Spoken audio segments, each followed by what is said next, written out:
Have you ever felt it? That moment when you want to speak English? The words are right there on the tip of your tongue, but a big, invisible wall stops you. Your heart beats a little faster, your palms might feel a bit sweaty. You choose silence instead. This feeling is so common. Many brave people trying to learn something new feel this exact same way. It is a whisper that says, maybe not now, maybe you're not ready.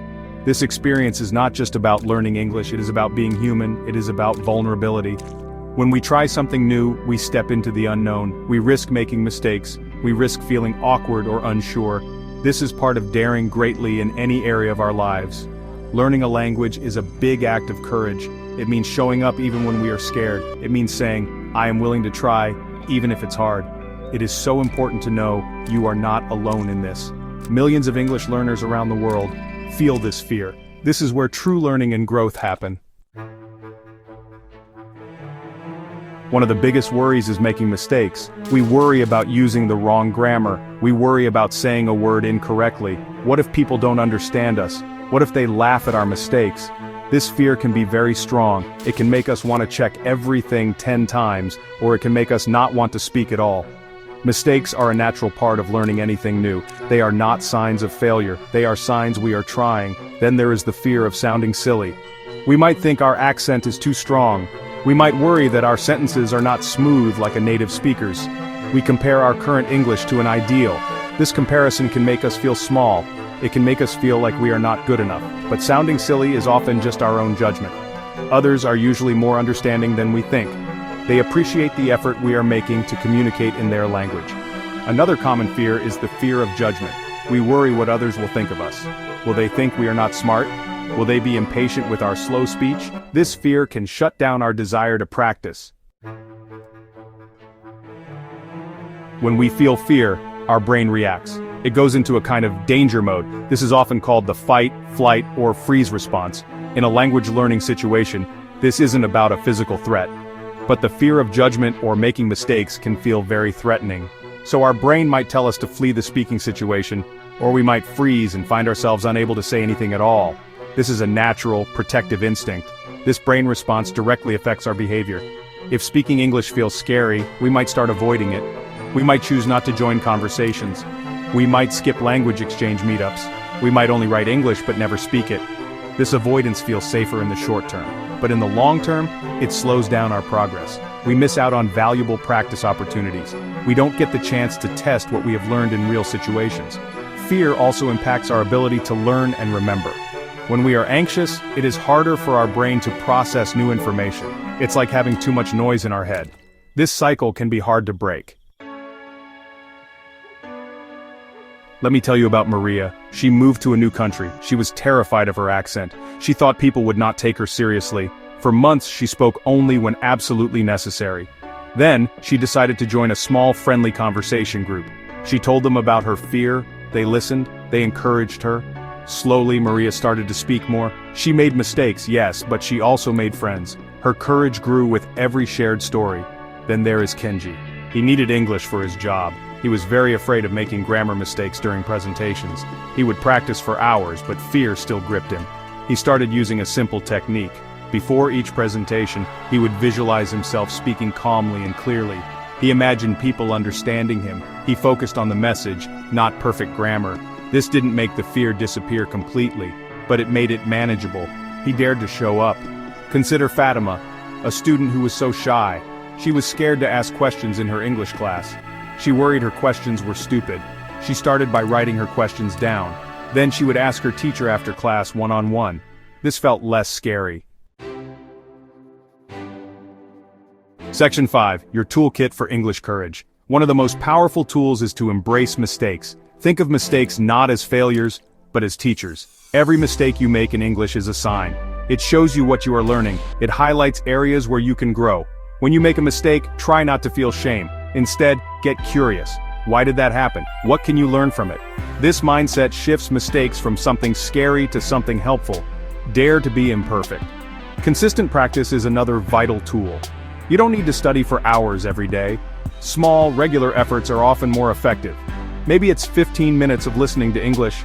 Maybe it's speaking a few sentences to yourself. Maybe it's reading a short article. The key is consistency. This builds familiarity. It makes English a normal part of your day. Regular practice slowly chips away at the fear. It builds a foundation of confidence. Finding support is crucial. You don't have to do this alone. Look for a language partner. Find a kind and patient tutor. Section 6. Growing a Brave Heart, the Mindset Shift. Our thoughts have so much power. If you often think, I'm terrible at English or I'll never learn, these thoughts become barriers. We need to challenge these negative thoughts. When a negative thought comes, notice it. Then, try to reframe it. Instead of, I can't do this, try this is challenging but I can try. Or, I am still learning and that's okay. This shift in self-talk is a brave act. It's about choosing kindness towards yourself. Visualization can be a wonderful tool for building a positive mindset. Close your eyes for a few minutes. Imagine yourself speaking English confidently. Picture yourself having a smooth conversation. See yourself understanding others and being understood. Feel the positive emotions associated with this success. This isn't magic, but it helps train your brain to expect positive outcomes. It can reduce anxiety before you actually speak. It prepares you for success in a gentle way. Focus on progress, not perfection. Perfection is an impossible goal in language learning. It often leads to frustration and fear. Instead, shift your focus to how far you have come. Notice the small improvements. Maybe you understood a song lyric you didn't before. Maybe you used a new word correctly. Section 7. Building your English confidence step by step. Active listening is a great way to build confidence quietly. Before you worry too much about speaking, focus on understanding. Listen carefully when others speak English. Pay attention to their pronunciation, their intonation, and the words they use. This takes the pressure off you to perform. As your listening skills improve, you will naturally feel more prepared to speak. You will have a better sense of how the language sounds and flows.